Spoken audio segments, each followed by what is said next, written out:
Let's start recording again.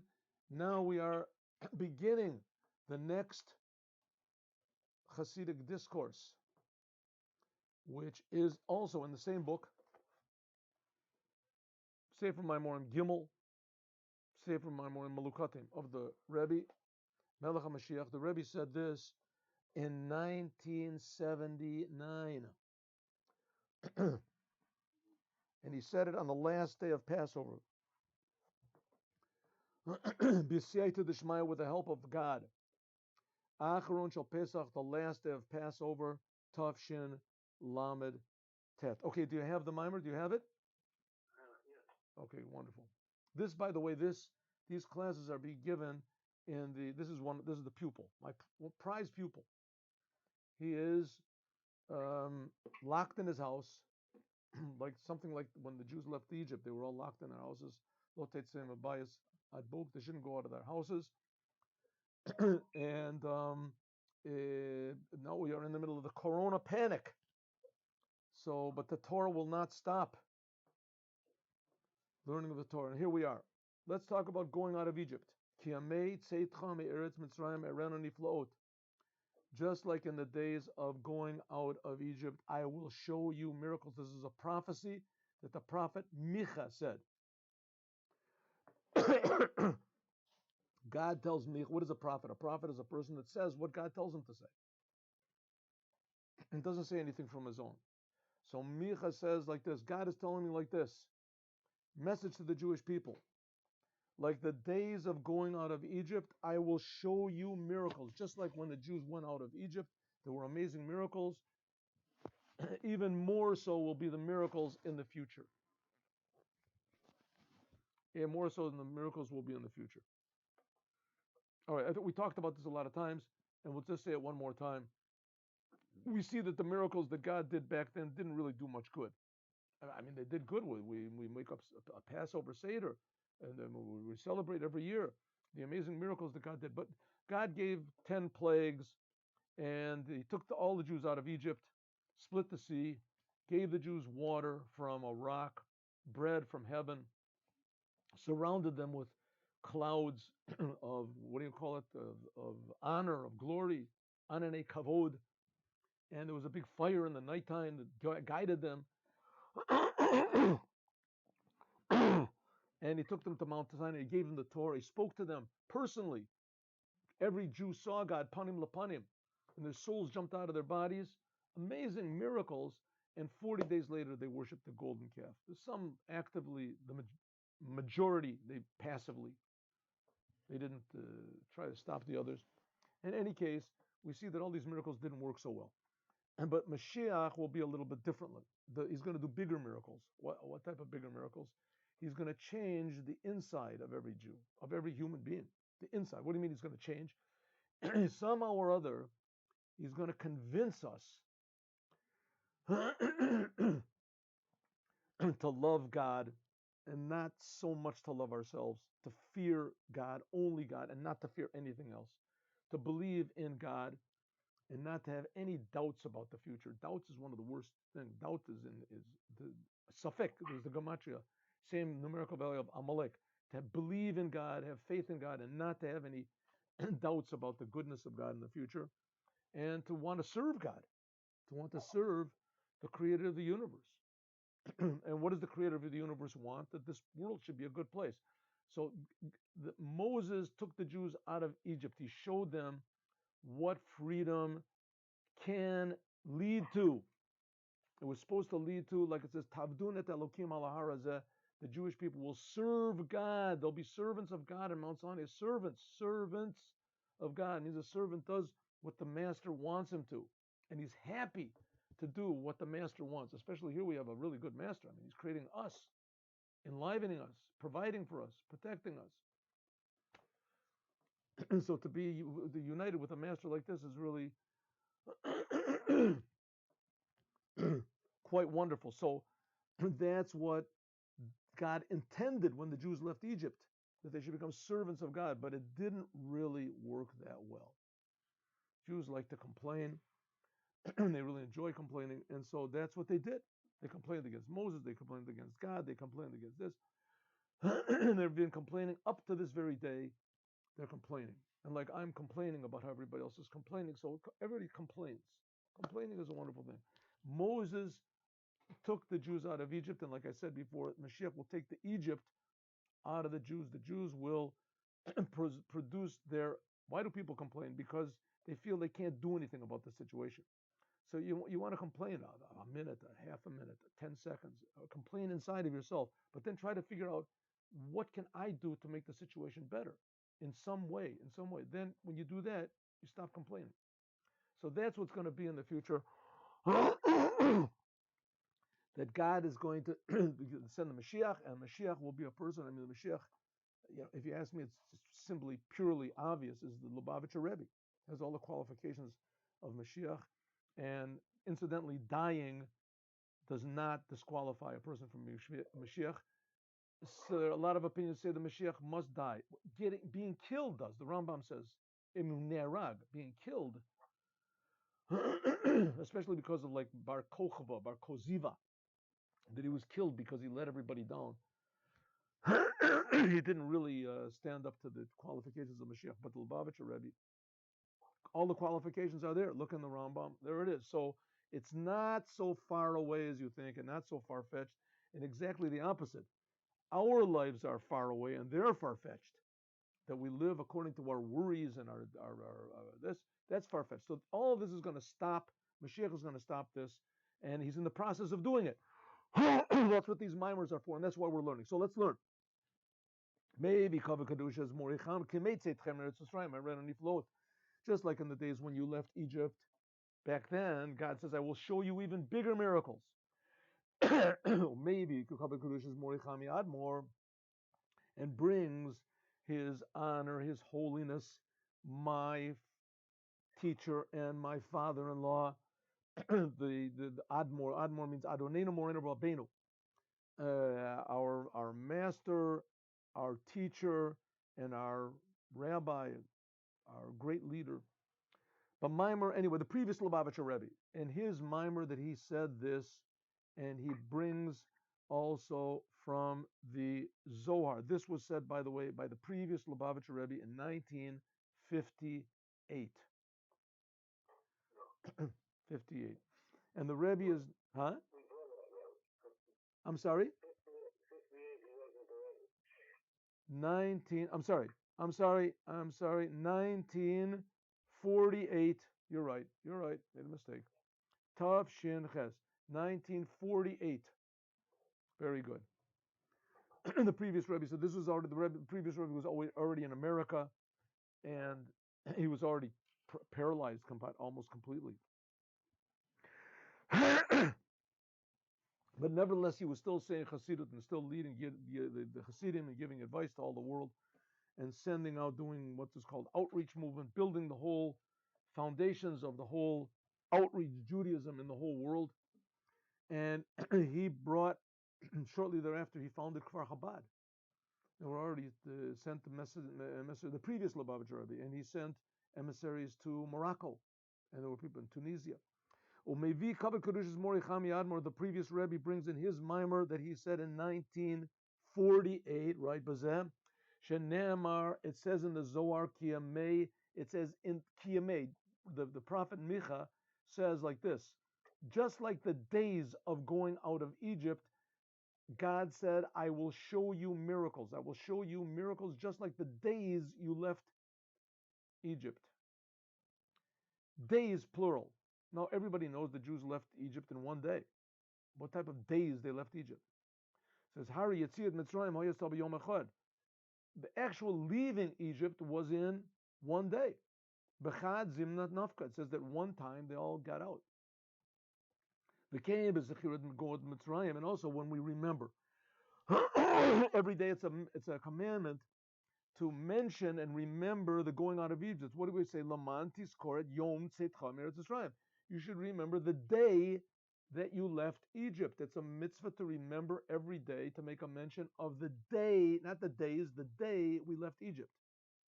So why did God tell Micha to make a prophecy and say, just like the days of going out of Egypt, I will show you miracles. Lama ne'amar kan kiyamei, days, plural.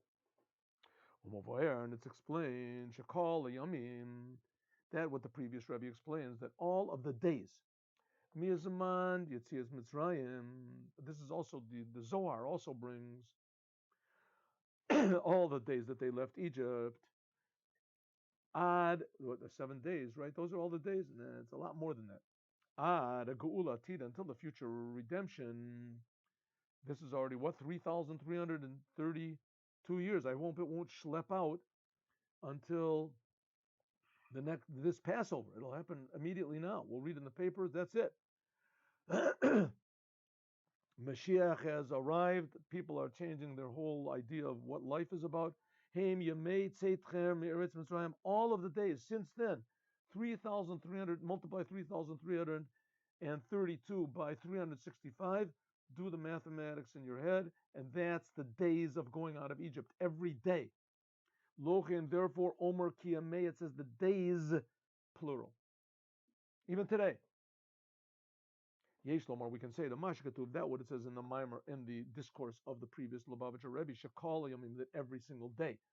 She Miazman, from the day of going out of Egypt when they left back then, 3,000 whatever years ago, Ad Gula Tida, until the future redemption, that we are waiting with going crazy, awaiting this. Haim Yamei Tzeitcha Eretz Mitzrayim. All the days are going out of Egypt is why. How come? 1 minute, we left Egypt a long time ago. What do you mean? What are we supposed to take pictures of aerial pictures of going out of Egypt, and then every day we're supposed to go take a trip back to Egypt and come out? I mean, for sure at the border they'll look at our passports and say, "What? Every day you come?" What are we supposed to do? So it says Mitzrayim. The word Mitzrayim in Hebrew, hu milashen meitzar v'gabul, is a language of limitations and boundaries. Limitations and boundaries. Limitations and boundaries. A person who thinks about himself, right, who's really like self-centered, too much, self-centered, so he's living in this tremendously limited world. I remember the Rebbe once made a speech. It was very unusual. There was a very famous person, a very sort of a famous, what do you want to call it? I can't remember the word. Anyway, a very unique person in America. His name was Howard Hughes, and he was very talented in aviation, and he owned the movies and things like that. And he was very rich, very rich. He had billions of dollars. I guess maybe back then, this is in like the 60s or 70s. It's somewhat corresponding to what Bill Gates has today. Anyway, he's very rich. And he died this very, very strange, paranoid death where he locked himself in his house, and it was this. And the Rebbe actually spoke about it, and he said, and it was very well known. Everybody knew about it. And the Rebbe said the reason was because he never gave to anybody else. He was so centered around himself that he couldn't feel other people's pain and other people's missing, lackings, and things like that. That's called Meitzer V'Gabor. His money became his prison. His success became his dungeon. His own egotism, that became his own straitjacket. So that he was so concerned with himself and so worried about what was going to be and so in doubt about the future that he had to have everything around him certain there wasn't going to be any surprises. And the essence of life is surprises. To go out of this limitation of selfishness.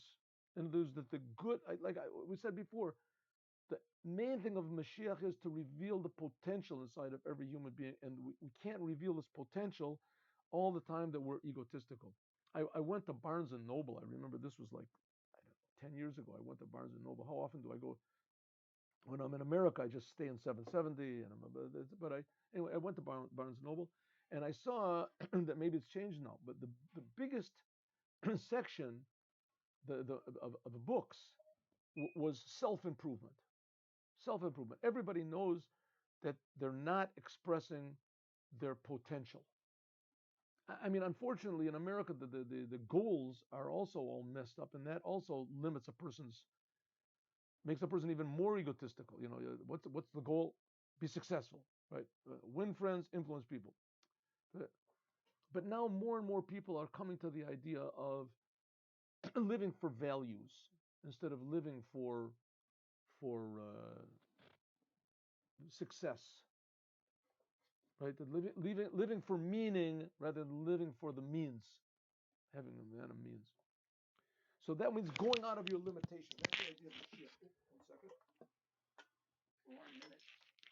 Mashiach will bring the whole world to go out of their limitations. That's what it means. And you have to do this every day. That's what means going out of Mitzrayim. Mitzrayim means limitations. Limitations, those things that limit the good.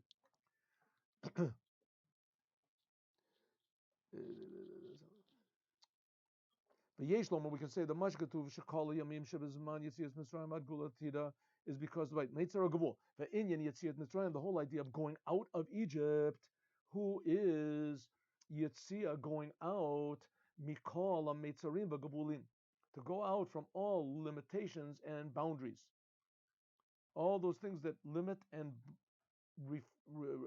restrain us from doing good. Even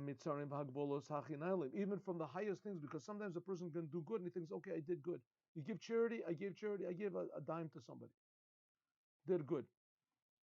They say there's a joke that once there was a man that was very stingy, terrible stingy person. And one time he gave a dollar to a poor person in the street. He gave $1. After he dies, he goes up to heaven, and they say, hell, what, you were stingy, you didn't give anything to anybody, you were a big egotist. He says, 1 second. 1 minute. This is not true. This is a false thing. I once gave $1 to a poor man. I said, 1 second, let's run the movie back. Oh, you're right, you gave $1 to the poor man. Will what's called the supernal court will talk about this. We'll have to how do you say, make a recess. As a recess, they come back after a couple minutes and they said, okay, we decided that what we're going to do is take your $1 back and go to hell. In other words, you go out of yourself a little bit. You go out of yourself a little bit, and a person could say, okay, that's it. I went out of myself. I gave $1 enough. Right? I did a good deed. You have to go out even of the limitations, the highest limitations, the accomplishments of yesterday can be the limitations and the jail of today.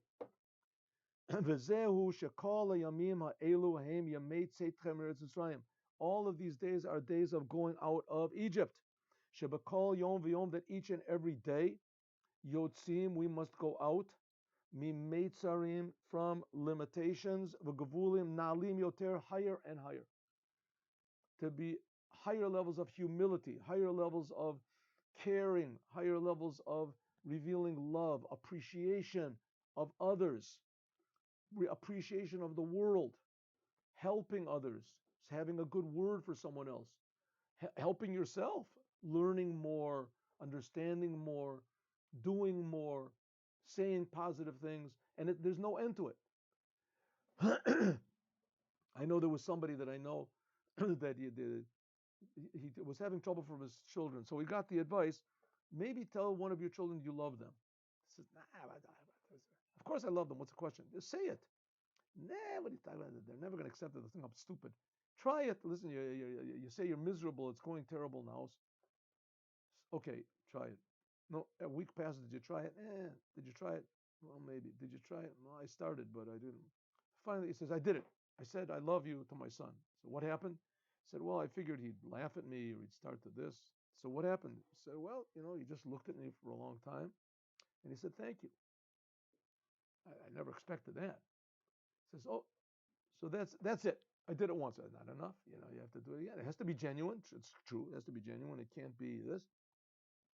And maybe the second time it won't be as genuine as the first time. But try. Actually, you know what? Even try really to love your son. Find something in him that you appreciate. Find something good. Love him. Then you find out. Then you can love yourself. You can love others. You can love other people. You can appreciate something in everyone. Right? The world has become so. I don't know exactly what the word is, but love has become, synonymous with physicality, lower pleasures. That's also an expression of love. A husband and his wife, of course. What's the question? That's certainly an expression of love. But the main thing of love is appreciating the uniqueness of the other person. No, that's just one example. And being more honest and being more careful and being less lazy. There's no end. But here we're talking about also, in addition to that, that's practical stuff. What's talking about, listen, is super practical, and that's loving God. Until when there's no limits, you go out of your limits, then you get used to it. Wow, I wish someone would come and teach me how to go out of more limits, and that's when the Mashiach kicks in. Then Mashiach will teach us and inspire us to go out of all of our limitations. Even the highest. The Mashiach Kasiv, it says, by the Mashiach, it says, Ola haporetz lifneim. It says another prophecy of Micha. The poretz, how do you want to call it? The what's the word for poretz? Revolutionary. Poretz. The one who breaks through will come up before them. Paritza kol agadonim, going out of all limitations. It says the Mashiach is called Ben Yishai HaPartzi. Partzi. It came from Peretz Vazerach. Peretz. It says it comes out from the Ufaratzter. That's the saying of Chabad. Ufaratzter. Ufaratz means it's the saying of promise of God to Jacob. Ufaratzter, you will spread out. Peretz means to go out of all limit. That's called a pritza. The Mashiach is called a poretz. Poretz kol agadorim, that he will break through all of the barriers of falseness and negativity and ignorance and hatred in the world. That's the idea of Mashiach. So therefore we have to do this every day. Every day you have to go out a little more from these limitations. Let's begin base. Mamshich B'Maimer continues, Ereno Nifla'o, what that God said, I will show you miracles. That's what he told Micha to say. This refers to the Gilui, the Ge'ulatida, the revelation that's going to be in the future redemption. The inspiration that's going to come from above. Ge'ulatida, the future redemption, will be also in this level. Elashia b'madrega nailit yoter. When the Jews left Egypt, God appeared to them. He appeared to them when they left Egypt. That's what the mimer we learned in the previous mimer. He appeared to them when it says that God passed over the houses, Melech Malchim Lechem, personally took them out of Egypt. All of a sudden the Jews felt, hey, wow, God really, not only does he exist, he exists more than the Egyptians do. We thought there was nothing more real than the Egyptians. The Egyptian life. No, God himself is taking us out. It's unbelievable. It's mind-boggling. And then God himself split the sea. They saw it. It wasn't Moses that split it. They saw God split the sea. How did they know it was God? How did they know it wasn't Moses? An interesting thing, the Rambam says, the Maimonides says, that the Jews did not believe in Moses because of the miracles that he did. Because a magician, even though there hasn't been any magician to this day that has been able to do this, but a magician could do it. They could have said, Moses did it, he's a super magician, he has the ultra superhuman powers, and he's able to split seas and bring the hail from them and kill the firstborn. It's all Moses. It could be. But when the sea split, it says Yamsut, they all saw the Creator. It says that the simplest Jew saw what the greatest prophets did not see. Revelations. So they all saw. They all saw godliness. So, in fact, that's the difference between Passover and, let's say, Rosh Hashanah, Yom Kippur. Rosh Hashanah, we have to work. Passover, God did everything. We were like little babies. God took us out of Egypt, like a doctor takes a baby out of when he's born. He helps the baby to be born. But the baby is already in there. What God creates the baby. The baby comes out on its own, right? Moses just helped. He was like the nursemaid. He helped the Jews get out. The Jews were like a baby. Moshe, everything he did was just God's power. So everybody saw that was the thing of Pesach, that there was revelation from God. And that's also going to be in the future redemption, a revelation from God. We talked about this in the previous Mimor when we talked about the revelations of God that are in the matzah that we eat. But now we're going to talk about the actual revelations of God that are going to be not just in the matzah that we eat, in the whole entire world that's going to be when Mashiach takes the Jews out of Egypt, out of this Egypt, this exile that we're in now, that we've been practicing every day to go out of, is that's going to be the future redemption, as we're going to learn more, God willing, tomorrow. Thank you very much. Have a good day.